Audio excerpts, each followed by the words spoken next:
वहाँ एक बूढ़ी औरत थी और बहुत साधारण पुराने कपड़ों में शहर के एक मशहूर 5 स्टार होटल के रेस्टोरेंट में पहुंची थी। मेरे पैरों में साधारण चप्पल थी और मेरे साथ एक छोटा सा बच्चा था जिसने मेरी उंगली मजबूती से पकड़ रखी थी और वह चारों तरफ की चमक दमक को हैरानी से देख रहा था। होटल की रोशनी, शीशे की दीवारें और महंगे कपड़े पहने लोग उसे किसी दूसरी ही दुनिया जैसे लग रहे थे।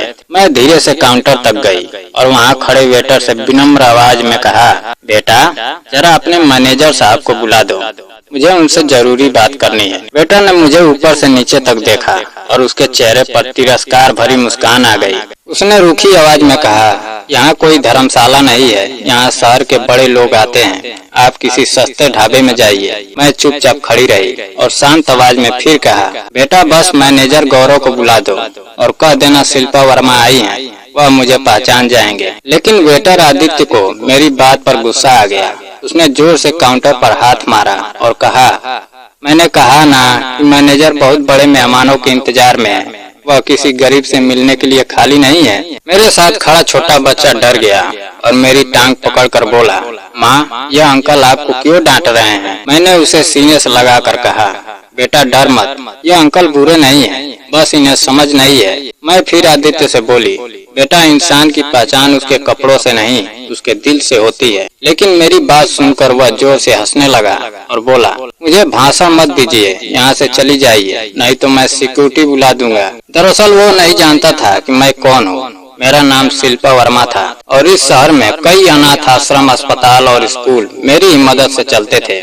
लेकिन मुझे हमेशा सादगी से रहना पसंद था, इसलिए बहुत कम लोग मुझे चेहरे से पहचानते थे। कई साल पहले मैं भी बहुत गरीब थी। मैं लोगों के घरों में बर्तन धोती थी और दिन भर की मेहनत के बाद कुछ सिक्के लेकर अपने पति रमेश के पास लौटती थी, जो एक हादसे के बाद चल नहीं सकते थे। जिंदगी बहुत कठिन थी, लेकिन हमने हिम्मत नहीं हारी। मैंने थोड़े से पैसों से कपड़े का छोटा सा काम शुरू किया। धीरे धीरे वह इतना बढ़ गया कि मेरी कंपनी पूरे शहर में मशहूर हो गई। लेकिन जिंदगी ने मुझे एक और बड़ा दुख दिया।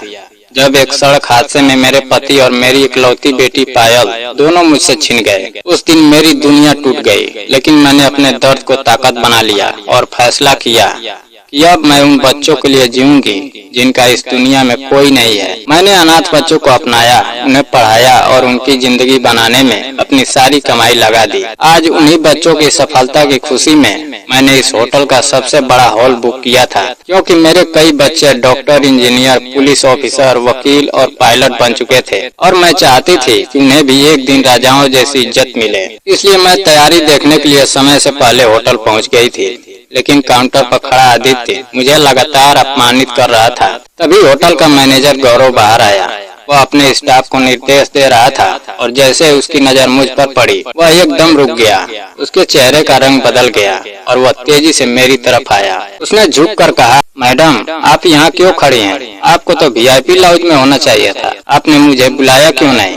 यह देखकर आदित्य के होश उड़ गए, क्योंकि जिसे वह भिखारी समझ रहा था वह शहर की सबसे सम्मानित और अमीर महिला निकली। गौरव ने गुस्से में आदित्य को डांटा और सिक्योरिटी को बुलाकर उसे तुरंत नौकरी से निकाल दिया।